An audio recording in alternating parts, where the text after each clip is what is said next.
Di desa Wonosuma, mitos tentang seorang dukun tua yang bisa menghidupkan orang mati bukanlah sekadar bisik-bisik warga. Ia dikenal sebagai Mbok Ning, tinggal di tepi hutan yang berkabut dan sunyi. Tak ada yang pernah melihatnya keluar rumah. Tapi sesekali, terlihat asap pekat dari cerobong bambunya. Sari, seorang gadis 19 tahun yang kehilangan adiknya Dimas, mendengar tentang Mbok Ning, dibakar duka dan rasa bersalah. Ia mulai mencari sang dukun. Tak peduli seberapa mengerikannya harga yang harus dibayar. Namun, hidup yang dikembalikan tidak pernah benar-benar utuh. Karena di Wonosuma, yang mati harus tetap mati. Sari, protagonis, tegas dan emosional. Trauma kehilangan adiknya, Dimas, adik kandung Sari, meninggal tenggelam, kelak dibangkitkan. Mbok Ning, dukun tua, tenang dan menyeramkan, berkuasa atas kematian, tapi dengan syarat. Gitu, teman masa kecil Sari, rasional dan skeptis, perlahan ikut terseret. Pak Seno, kepala dusun, tahu sejarah kelam Mbok Ning. Langit sore di Wonosuma selalu kelabu. Senja tidak pernah benar-benar jingga di sini. Seperti ada kabut tipis yang menggantung dari pagi sampai malam, menutup matahari, menyelimuti tanah dengan dingin yang tak wajar. Sari berdiri di pinggir jalan setapak yang mengarah ke pemakaman keluarga. Sudah 6 bulan Dimas dikuburkan. Tapi hari itu, ia melihat sesuatu yang membuat tubuhnya menggigil. Seseorang berdiri di antara nisan. Tubuhnya kecil, seperti remaja, baju putih yang familiar, dan cara berdirinya itu cara Dimas berdiri saat menunggu dijemput. Tidak mungkin, bisiknya. Sari mendekat, langkahnya pelan dan ragu. Tapi saat ia mendekati makam Dimas, sosok itu menghilang. Tak ada bekas, tak ada jejak. Tapi di atas makam, ada jejak kaki kecil, basah, seolah baru naik dari sungai. Malam itu, Sari tak bisa tidur. Ia duduk di depan radio tua sambil memutar ulang ingatan hari itu. Ibunya, sebelum meninggal tahun lalu, pernah menyebut nama yang kini terngiang. Kalau kau terlalu rindu, jangan ke makam. Nanti arwahnya nggak tenang. Kalau terlalu nekat, malah bisa ketemu Mbok Ning. Siapa Mbok Ning? Dulu ia pikir itu cuma dongeng untuk menakuti anak kecil. Tapi malam itu, saat angin berdesir dan jendela bergemeretak, Sari mendengar langkah kaki. Di luar rumahnya, langkah ringan, pelan, tapi terus mengitari rumah. Keesokan harinya, Sari mendatangi Pak Seno, kepala dusun. Pria tua itu sedang membakar daun kering di halaman. Pak, saya mau tanya, tentang Mbok Ning. Masih hidup, ya? Pak Seno langsung mematikan api dan menatapnya. Matanya keruh, tapi tajam. Kamu dengar nama itu dari mana? Dari ibu. Dan semalam, saya lihat Dimas, Pak, di pemakaman. Pak Seno menghela napas panjang. Jangan main-main sama yang sudah mati, Sar. Apalagi kalau sudah bicara soal Mbok Ning. Memang, dia masih hidup. Tapi tempatnya bukan buat orang-orang hidup. Tapi saya mau ketemu. Saya cuma mau bawa Dimas balik. Pak Seno memejamkan mata, lalu berkata lirih, kalau kamu memang niat. Jalan menuju rumahnya cuma bisa ditemukan saat kabut turun penuh. Lewat kebun bambu. Tapi dengar baik-baik, Sari, sekali kamu ke sana, tidak ada yang bisa menjamin kamu pulang tetap utuh. Sari menatap lurus. Kalau itu harga untuk adik saya terima.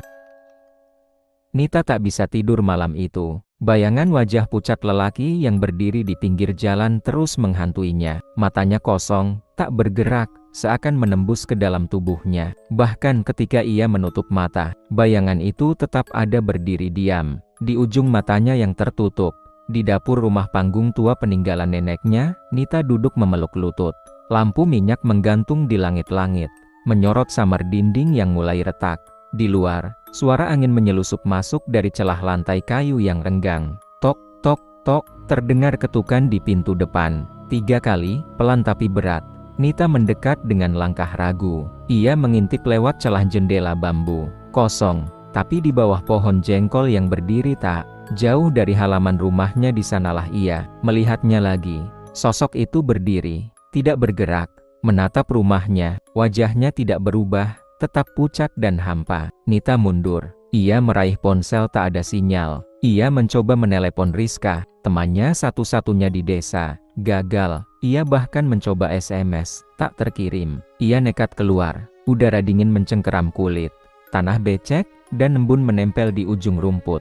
Tapi sosok itu sudah tak ada. Bohong kalau aku ngelihat dia 2 kali, gumamnya. Tapi saat ia balik badan, seseorang berdiri tepat di belakangnya. Namun bukan sosok yang sama, seorang perempuan tua, mengenakan selendang batik dan membawa lentera. Kulitnya keriput, matanya tajam, tapi tubuhnya gemetar. "Nduk," katanya pelan, "kamu lihat dia?" "Ya, siapa?" tanya Nita terkejut. "Yang berdiri di jalan bengkok." "Siapa dia, Bu?" Perempuan tua itu menatapnya lekat. Dia bukan siapa-siapa, karena dia sudah tidak punya nama. Ia datangi rumah kepala dusun, Pak Madra, lelaki parubaya dengan tubuh bungkuk dan suara serak. Ia dikenal tertutup, tapi Nita mendesaknya. "Apa yang terjadi di jalan bengkok?" tanya Nita langsung. Pak Madra menatapnya lama, lalu berkata, "Dulu, ada seorang pemuda yang hilang di situ. Malam setelah pemakaman ibunya, ia berjalan sendirian pulang dari pasar malam. Ia tak pernah sampai rumah. Tapi orang-orang bilang, mereka melihatnya berdiri di tempat yang sama, malam demi malam. Tak berubah, seakan menunggu sesuatu." Nita bergidik. "Lalu kenapa tak ada yang mencarinya?" tanyanya. Pak Madra menunduk. "Karena kami dilarang." "Dilarang oleh ibu kandungnya sendiri." Malam itu, Nita kembali ke tempat itu. Jalan bengkok, ia membawa bunga dan dupa. Ia ingin tahu siapa sebenarnya sosok itu. Tapi kali ini, ketika ia menaruh bunga di tanah dan menunduk, terdengar suara pelan dari balik semak. "Namaku." Ia menoleh cepat. Kosong. Tapi ada bau tanah basah dan bunga busuk menguar dari balik tanah. Saat Nita menyibak daun-daun semak, ia menemukan satu jari manusia, menjulur dari dalam tanah. Masih utuh, masih segar, seolah baru dikubur kemarin. Langit mendung, petir sesekali menyambar seperti kilatan kamera, membekukan desa dalam fragmen bayangan mengerikan. Sari menatap jendela rumahnya yang penuh embun, tubuhnya masih menggigil. Suara kaki seret di luar semalaman tak juga hilang dari ingatannya. Itu bukan mimpi. Itu nyata, seorang mayat berdiri di tepi jalan dan tersenyum ke arahnya. Sejak malam itu, Sari memilih tidur di ruang tamu, dekat kakeknya, Pak Seno, pria tua yang pendiam dan nyaris tak pernah meninggalkan rumah. Sejak 5 tahun lalu, banyak yang bilang ia sudah pikun. Tapi pagi ini, untuk pertama kalinya dalam bertahun-tahun, Pak Seno membuka mulutnya. "Jangan lihat matanya. Kalau dia menoleh, tutup telingamu. Dan jangan jawab apapun, Sari." Sari membeku. Ia tak pernah mendengar suara kakeknya sedalam itu. Lalu Pak Seno menambahkan, perlahan seperti mengulangi mantra. "Yang berdiri di jalan itu, bukan ingin dilihat, tapi ingin tahu siapa yang masih mendengar." Pak Seno mengajak Sari menyusuri pematang sawah. Udara basah dan berat. Jalan setapak itu sudah jarang dilalui, tertutup ilalang. Mereka tiba di depan sumur tua, sumur yang dulu dibangun warga sebagai sumber air utama sebelum semua berpindah ke PDAM. Sari merasa merinding. Di dinding sumur, tertulis huruf-huruf paku yang dipaku dengan darah. Tidak ada yang bisa pulang sebelum dengar. Pak Seno membuka kunci gembok kecil di bibir sumur, menghela napas panjang, lalu menggulung tali tambang perlahan. Setiap beberapa tahun, mereka mencari suara baru untuk dibawa. Yang tidak percaya, akan mendengar lebih jelas. Yang keras kepala, akan bersuara selamanya di langit. Saat tali ditarik kembali ke atas, ada sebuah kaleng berkarat tergantung di ujungnya. Di dalamnya, rekaman kaset pita, suara terakhir dari yang belum kembali. Sari dan Pak Seno memutar rekaman itu di radio tua. Suara desah, lalu tawa kecil anak-anak, lalu jeritan, tangisan, tapi bukan tangisan manusia. Ada suara denting seperti tulang dipukul logam. Dan kemudian, sangat jelas, "Aku masih di sini. Jangan tutup mata saat ia datang." Radio meledak tiba-tiba, percikannya membakar tirai. Pak Seno buru-buru menyiramnya dengan air. Rumah jadi hening. Lalu dari luar, terdengar 3 ketukan pelan, sabar, menunggu. Tok, tok, tok. Pak Seno menatap Sari dengan mata berkaca-kaca. "Ia datang lebih cepat dari yang aku kira." Sari memegang tangan kakeknya. Keduanya tahu, ini bukan hanya soal suara, tapi juga soal siapa yang akan bicara terakhir. Malam itu, angin menderu kencang. Langit Wonosuma mendung pekat, seperti menahan sesuatu yang tidak ingin jatuh ke bumi. Lampu minyak di dalam rumah Pak Suro mulai berkedip-kedip. Padahal tak ada angin yang masuk dari jendela. "Ada yang datang," kata Pak Suro pelan, menatap pintu dengan wajah mengeras. mereka biasanya mengetuk. 3 kali, Sinta menelan ludah.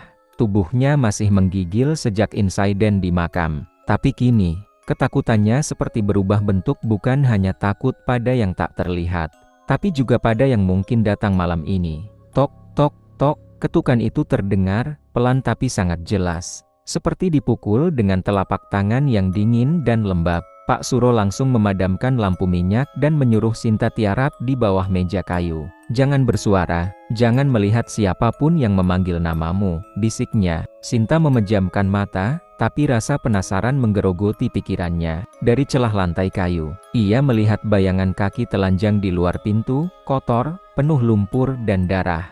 Tok, tok, tok, kali ini lebih keras. Gagang pintu bergetar. Seseorang atau sesuatu berusaha masuk. "Pak Suro," suara perempuan tua terdengar dari luar. Lembut, tapi kosong. "Bukan suara ibu saya," kata Pak Suro pelan, menggenggam sebilah keris pendek dari balik sarungnya. "Pak Suro, saya dingin. Bukakan pintunya." Sinta tahu suara itu. Itu suara neneknya. Tapi bagaimana bisa? Bukankah nenek sudah meninggal 7 tahun lalu? "Jangan percaya suara mereka," bisik Pak Suro lagi. "Mereka hanya bisa masuk kalau kita menyahut."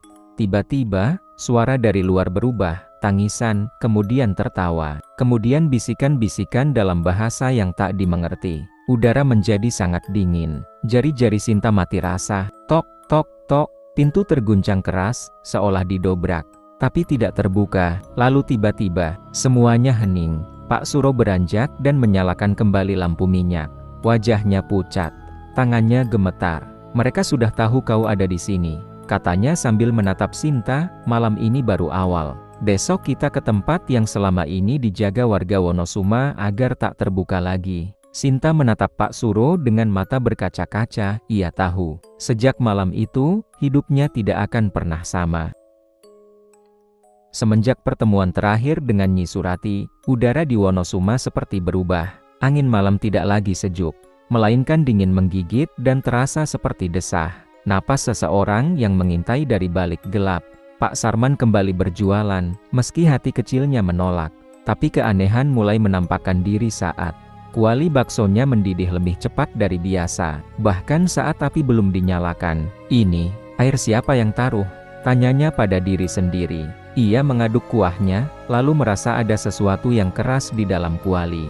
Saat sendoknya mengangkatnya ke permukaan tulang. Bukan tulang sapi atau ayam. Itu kecil, bengkok, seperti jari manusia. Pak Sarman menjatuhkan sendoknya. Tubuhnya gemetar. Tapi sebelum sempat berpikir lebih jauh, dari ujung jalan muncul 2 anak kecil. Mereka berdiri kaku, mengenakan pakaian basah kuyup dan lumpur di wajah mereka. "Mau bakso?" kata salah satu. Suara mereka serempak, pelan, tidak wajar.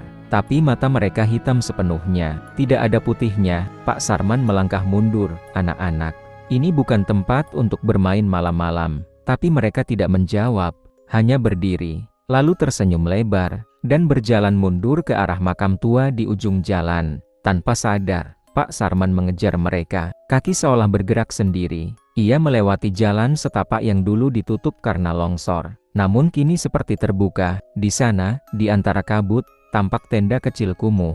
Tenda itu bukan milik orang. Itu adalah tempat ritual, dengan sesajen setengah terbakar dan boneka-boneka dari rambut manusia. Pak Sarman mendekat, dan di tengah altar, ia melihat sebuah foto tua, foto dirinya muda, berdiri bersama istrinya dan anak mereka. Tapi wajah sang anak disobek dan dibakar sebagian. Tiba-tiba, suara berat dan serak terdengar dari belakangnya. "Kalau kau tidak jadi pengganti, maka warisanmu yang kami ambil." Ia berbalik. Nyi Surati berdiri di sana, tapi kini lebih menyerupai bayangan manusia berjelaga. Matanya kosong, dan tangannya memegang kepompong dari anyaman tulang. "Waktu tak bisa ditunda lagi. Kau tak bisa hanya jadi penonton. Pilihannya sederhana, menyerah, atau melihat semua yang kau sayang dicabut nyawanya." Pak Sarman jatuh bersimpuh, keringat dingin mengucur dari sekujur tubuhnya. Lalu ia berkata lirih, "Ambil aku saja." Tapi Nyi Surati tersenyum, dan menjawab, "Belum waktunya, tapi waktumu akan datang." Kabut menebal, sosok Nyi Surati menghilang, dan saat Pak Sarman kembali menatap ke arah tenda, semuanya sudah sirna, kecuali satu hal yang tertinggal di tanah. mangkuk bakso, berisi 2 mata manusia yang masih menatap ke arah langit. Malam di Wonosuma semakin pekat. Embun menggantung di udara seperti sisa napas dari sesuatu yang tak terlihat. Bayu berdiri di depan rumah kakek Sastro, tubuhnya gemetar. Tangannya masih berlumur darah. Ayu yang pingsan di dapur tadi bukan karena luka, tapi karena sesuatu yang keluar dari tubuhnya. Ulat-ulat hitam kecil yang merayap keluar dari mulut dan telinga. Ini bukan penyakit biasa, gumam kakek Sastro. Ini warisan. Di dalam rumah, Ayu terbaring lemah. Ibu Bayu terus membacakan doa, tapi keringat dingin mengucur deras dari keningnya sendiri. Ruangan itu serasa menyusut, seperti ada yang mengamati mereka dari balik dinding. Bayu tak tahan. "Kek, katakan semuanya, kenapa aku dan Ayu, kenapa kami jadi sasaran?" Kakek Sastro memandangi lukisan tua yang tergantung di dinding. Lukisan seorang pria, berjubah putih dengan sorban hitam. Sorot matanya tajam, seperti menghakimi. "Itu kakek buyutmu, Mbah Rekso, dulu. Dia yang mengamankan desa dari mara bahaya. Tapi, ada harga yang harus dibayar. Darah." Bayu mencengkeram lengan kakek Sastro. "Apa maksud kakek?" Kakek Sastro menarik napas dalam. "Dulu, ketika penjajah mulai menyiksa dan memporak-porandakan desa, Mbah Rekso memanggil sesuatu dari bawah tanah. Sesuatu yang tidak pernah seharusnya dibangkitkan. Roh penjaga, katanya, tapi lebih tepat, penjaga neraka. Sebagai perjanjian, setiap 2 generasi, harus ada darah keturunan yang dikembalikan. Biasanya 1. Tapi karena kamu lahir kembar dengan Ayu, perjanjian jadi ganda." Bayu terdiam. Dunia seolah berhenti. "Jadi, aku dan Ayu tumbal." Kakek Sastro mengangguk pelan, wajahnya suram. "Tapi, ada jalan keluar. Tapi kamu harus menempuhnya sendiri. Jalan darah." Di luar rumah, suara gamelan tua terdengar samar. Tapi tak ada yang memainkannya. Bayu keluar mengikuti suara itu, membawanya ke kebun belakang rumah. Ke area yang bahkan warga Wonosumanggan injak, Sanggar Tumbal. Sebuah bangunan batu kecil berdiri di tengah semak. Pintunya tertutup kayu jadi dengan simbol aneh terukir. Saat Bayu menyentuhnya, pintu itu membuka sendiri perlahan. Menjerit seperti suara tenggorokan dipaksa membuka. Di dalamnya, ada 1 meja batu. Di atasnya, cawan tanah liat dan sehelai kain merah dengan tulisan Jawa kuno yang sudah nyaris hilang terbakar usia. Dan di dinding, 1 tulisan terukir. "Jika darahmu bergema, maka ROHMu akan DIBRDAGANGKN." Bayu tersentak.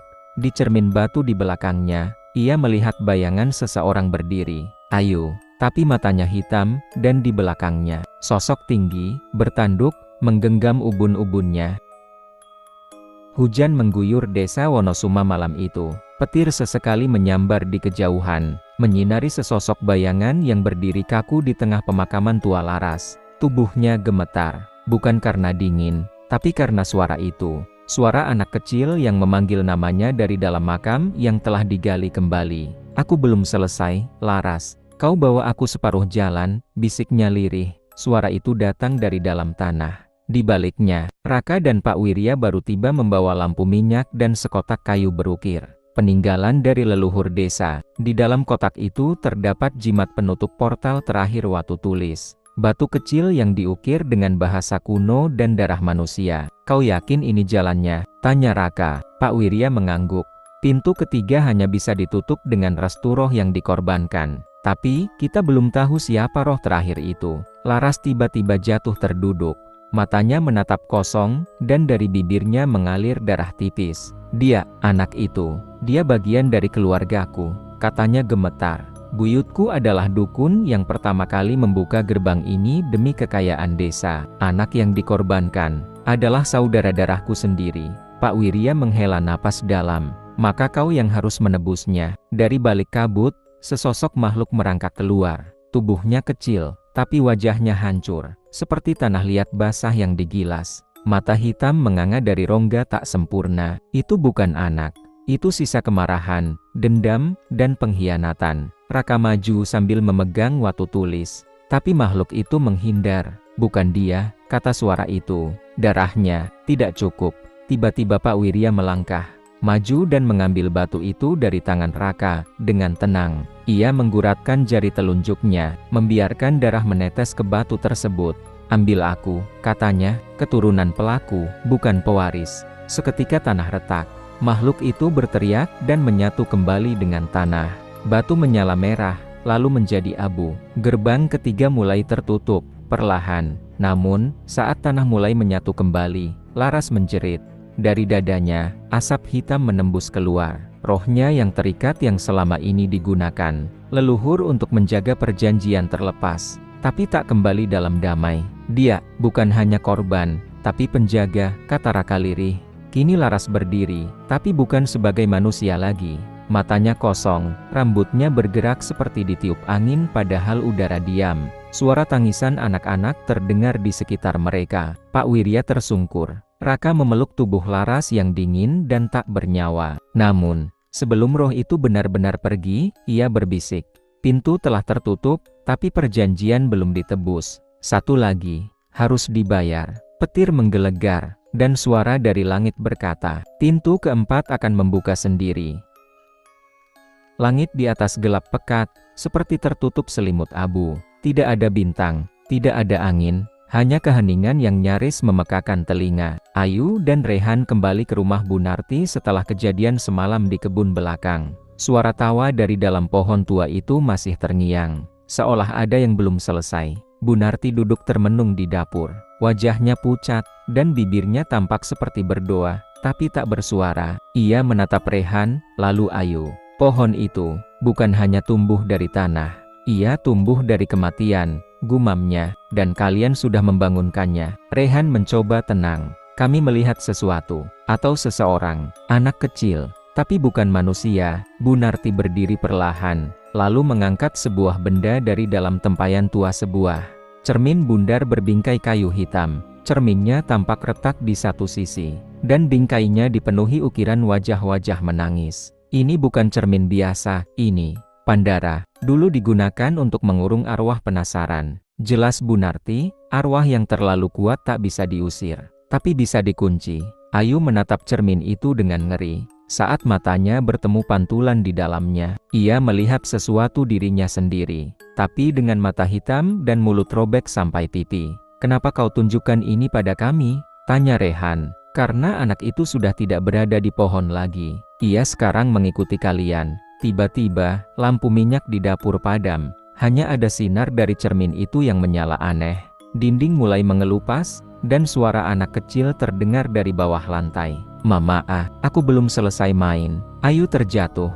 Cermin itu kini menunjukkan ruangan bawah tanah. Tempat yang belum pernah mereka lihat. Tapi terasa familiar. Tempat itu ada di bawah rumah kepala desa, ujar Bu Narti, seperti membaca pikirannya. Dulu, anak-anak yang bermasalah dibawa ke sana, termasuk dia. Rehan dan Ayu tak sempat bertanya. Pintu rumah terbuka sendiri, dan kabut mulai masuk. Jangan bawa benda ini keluar dari desa. Kalau kau melewati batas hutan dengan cermin ini, tak hanya satu yang akan keluar, peringatan Bu Narti. Malam itu, mereka memutuskan kembali ke rumah kepala desa, membawa cermin Pandara sebagai satu-satunya pelindung. Di jalan, suara anak-anak menyanyi terdengar di balik pohon. Petak umpet sampai pagi, yang tertangkap takkan kembali. Ayu menggenggam erat tangan Rehan. Mereka tahu, jalan pulang sudah tidak ada. Sekarang, semuanya soal menutup pintu yang seharusnya tak pernah dibuka. Dan di dalam cermin, anak itu kini berdiri lebih dekat. Langkah kaki Ayu dan Rehan terhenti di depan rumah kepala desa yang sudah ditinggalkan puluhan tahun. Bangunannya setengah roboh. Dindingnya ditumbuhi lumut dan akar pohon yang menjalar seperti urat nadi membusuk. Di tengah kabut malam, rumah itu terlihat seperti tengkorak besar, dengan jendela sebagai rongganya yang kosong. Mereka masuk perlahan. Suasana di dalam rumah dingin, namun udara di sana tidak seperti udara biasa. Terlalu sunyi, terlalu padat. Seolah ada sesuatu yang menunggu mereka sejak lama. Cermin Pandara yang dibawa Ayu mulai bergetar. Pantulan di dalamnya tampak bergeser, meski mereka tidak bergerak. Cermin ini seperti menunjukkan arah. Gumam Ayu. Rehan menyalakan senter. Lantainya lapuk, tapi masih bisa dilewati. Mereka menyusuri lorong dalam rumah, menuju ruangan yang tertutup pintu kayu tua dengan ukiran. Wajah menangis dan mulut dijahit. Aku merasa, kita pernah ke sini, tapi bukan secara fisik, kata Ayu pelan. Rehan mendorong pintunya. Di baliknya, ada tangga menuju ruang bawah tanah. Saat mereka menuruni tangga, suara tawa kecil terdengar tertahan, penuh luka, dan sangat dekat. Di ruangan bawah tanah itu, mereka menemukan ruang ritual. Dindingnya dipenuhi cap tangan anak-anak berwarna hitam. Di tengah ruangan, ada lingkaran dari batu dan potongan rambut manusia. Cermin di tangan Ayu menyala. Sosok anak laki-laki muncul samar dalam pantulan matanya gelap. Senyumnya robek. Tangannya menunjuk ke arah dinding batu yang tertutup debu. Rehan menyeka dinding itu dan menemukan simbol kunci. Ukiran kuno yang mirip dengan yang ada di Pandara. Aku tahu ini. Ini bukan ruangan untuk mengunci. Ini ruangan untuk menunggu, kata Ayu. Tiba-tiba, suara keras menggelegar. Lantai bergetar. Dinding retak. Dari balik simbol itu muncul pusaran angin dan tangan kecil, menyembul dari celah, mencakar keluar. Dia bukan hanya satu, dia, penjaga dari yang lebih besar, bisik Rehan. Seketika, seluruh cap tangan di dinding mulai bergerak. Mereka meluncur turun dan membentuk satu. Sosok besar bayangan anak-anak yang dijahit. Menjadi satu. Mulut mereka serempak berkata, "Bukalah cagar. Kami ingin pulang." Ayu mengangkat Pandara tinggi-tinggi, berharap bisa menyerap mereka kembali. Tapi cermin itu tidak bekerja, karena kalian bukan arwah, kalian korban, gumam Ayu dengan air mata. Mereka harus memilih membuka cagar yang akan membebaskan makhluk-makhluk ini, atau mengurung mereka kembali dan memperpanjang kutukan desa. Sementara suara dari balik celah terus memanggil, "Ayu, buka pintunya, aku, adikmu." Rehan menoleh cepat. "Ayu, maksudnya apa itu?" Ayu terdiam, tangannya gemetar. Dan cermin di tangannya kini memantulkan wajahnya, sebagai anak kecil dengan seragam sekolah, berlumuran tanah. Suara panggilan itu menggema di kepala Ayu. "Ayu, buka pintunya, aku adikmu." Rehan memegangi lengan Ayu. "Apa maksudnya? Kamu bilang kamu anak tunggal." Ayu menatap cermin yang mulai retak. Air matanya jatuh. "Aku lupa, atau sengaja dilupakan. Waktu kami kecil, aku dan adikku Bayu pernah hilang selama 2 hari. Orang tuaku hanya menemukan aku di tepi sumur tua dekat pohon randu besar. Setelah itu, mereka bilang aku harus lupakan semuanya. Aku pikir Bayu diculik atau mati." Rehan memandangi dinding dengan simbol. "Tapi kalau itu adikmu, kenapa dia ada di sini?" Ayu menggeleng. "Mungkin karena aku yang meninggalkannya." Tiba-tiba tanah di bawah mereka retak. Lantai ruang ritual runtuh dan membawa mereka jatuh ke bawah. Mereka terguling dalam gelap dan terhempas di dalam ruang lebih dalam. Ruang bawah tanah kedua, tanpa tangga, tanpa pintu keluar. Dindingnya berlendir. Di sana ada bayi-bayi dari tanah. Bentuknya tak sempurna, wajahnya tertutup kain. Semua mengarah ke satu pintu batu besar dengan tulisan kuno yang kini menyala merah. Darah yang melupakan, akan diberi ingatan. Bayangan anak kecil berdiri di depan pintu. "Bayu," bisik Ayu. Sosok itu tersenyum, wajahnya separuh hancur. Kulitnya retak seperti tembikar tua, tapi matanya, itu mata adiknya. "Aku menunggu di sini, Ayu, setiap malam, setiap hari. Aku lapar, dingin, tapi kau tidak datang." Ayu menahan tangis. Ia melangkah maju. "Aku kecil, Bayu, aku tak tahu harus kemana. Kau tidak lari, kau meninggalkanku. Kau mendengar mereka datang, tapi memilih sembunyi. Kau sembunyi di balik batu, dan kau diam, walau aku memanggil. Aku mati sendiri."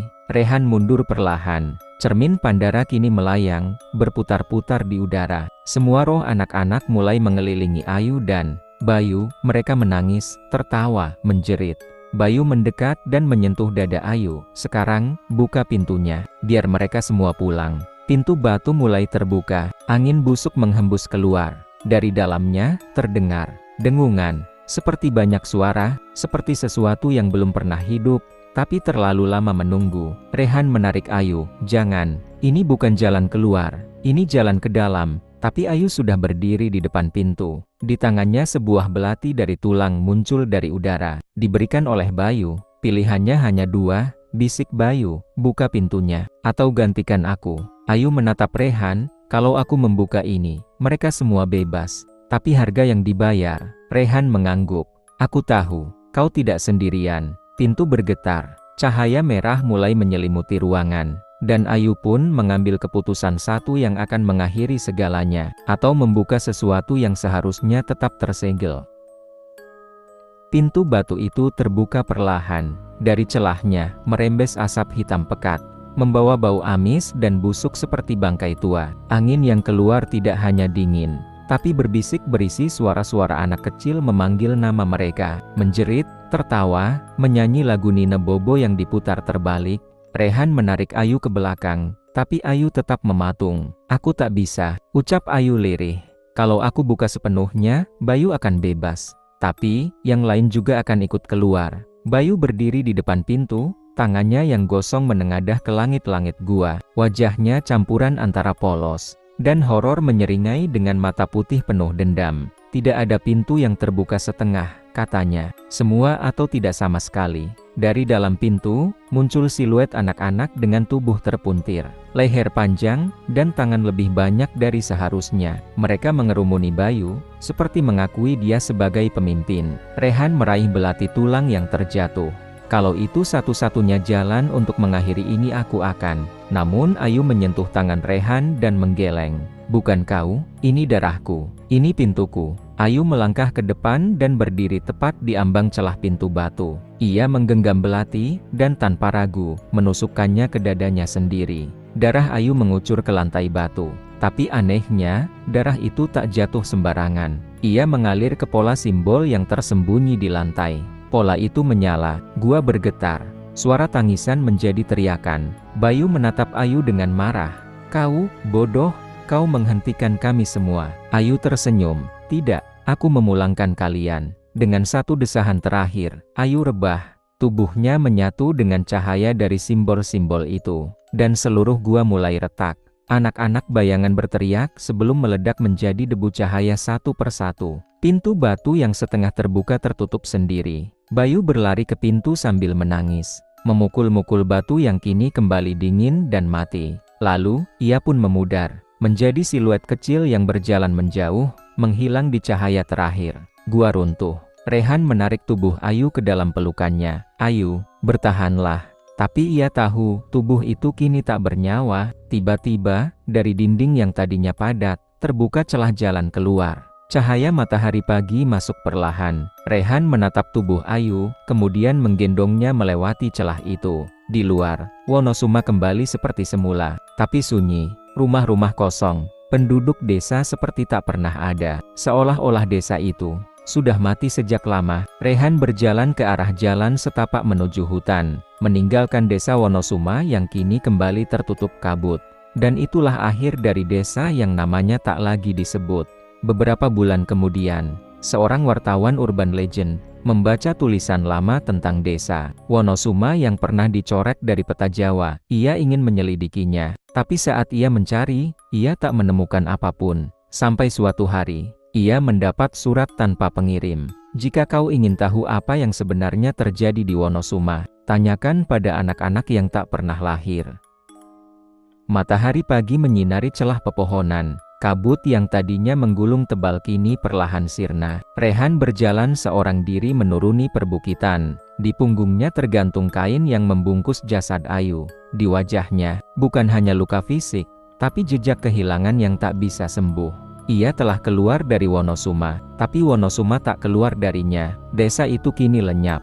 Hutan tempatnya berdiri tampak seperti hutan biasa. Tak ada jalan masuk, tak ada bangunan, tak ada tanda-tanda kehidupan. Tapi Rehan tahu, tanah itu menyimpan terlalu banyak rahasia untuk benar-benar hilang. Di sebuah rumah sakit kecil di kaki gunung, Rehan duduk di ruang tunggu. Tubuhnya lelah, tapi matanya tak bisa terpejam. Ia menyimpan buku tua yang ia ambil dari altar Wonosuma, buku silsilah. Leluhur berisi nama-nama pendiri dan darah-darah yang ditumpahkan demi menjaga. Penutup pintu kedua, suster memanggil namanya. "Pak Rehan, jasad yang Anda bawa akan segera kami serahkan ke pihak kepolisian. Tapi, kami perlu tahu satu hal." "Apa itu?" "Menurut berkas yang kami periksa, perempuan ini tidak pernah tercatat dalam sensus, tidak punya akta kelahiran, tidak pernah sekolah, tidak pernah ada di data apapun." Rehan hanya diam. "Dia, siapa?" Rehan memandang langit-langit. Dia penjaga terakhir dari sesuatu yang tak seharusnya dikenal. Seorang urban explorer bernama Saki merekam dirinya di tengah hutan. Ia bercerita soal desa yang tidak ada dalam peta, hanya ditemukan lewat peta kuno dari tahun 1800-an. Ia menunjukkan koordinat, berjalan berjam-jam, hingga akhirnya, guys, kalian harus lihat ini. Kameranya memperlihatkan sebuah gapura batu, kecil yang setengah tertutup akar dan tanah. Di atasnya, ukiran tua bertuliskan samar, Wonosuma, ini, seriusan bukan prank. Desa ini nyata. Ia tertawa kecil, lalu melangkah masuk. Kalau ini tayangan terakhirku, bilang ke ibu gue minta maaf karena ambil motor tanpa izin. Kamera merekam wajah Zaki, lalu mendadak blur. Suara, seperti napas yang berat, terdengar dari dalam kamera. Lalu suara anak kecil menyanyikan lagu. Tidurlah, tidurlah. Pintu sudah dibuka, teks muncul perlahan. Desa Wonosuma tidak pernah hilang. Ia hanya menunggu. Penjaga baru, penunggu terakhir di desa Wonosuma. Sebuah cerita rakyat yang tak seharusnya diceritakan. Tapi kini sudah terlambat.